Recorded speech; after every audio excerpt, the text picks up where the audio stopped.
Hey guys, Panda back with you, and here I have a do-it-yourself handlebar jack stand.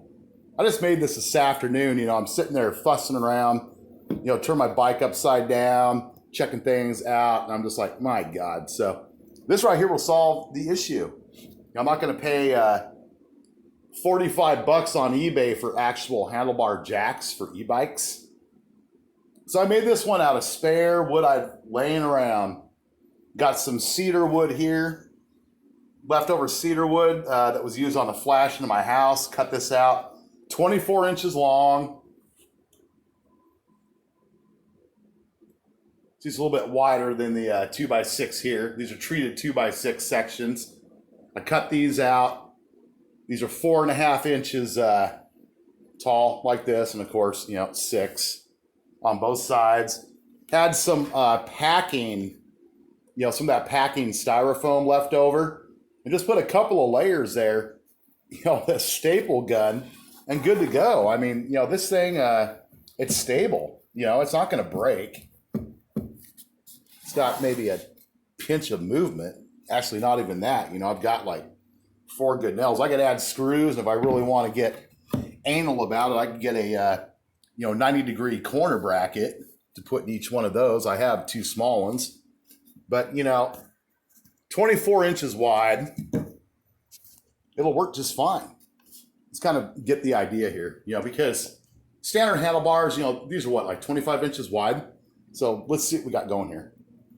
So yeah, upside down, whatnot, you see, perfectly. Got plenty of room for everything. You got the padded cushioning there. It's not going to hurt anything on the bike. Of course, I don't want a handlebar jack, sitting against the throttle, the twist throttle. You might just be asking for trouble with that. But yeah, this thing works. It's just, I was like, man, I'm so sick of this. I was actually using boxes.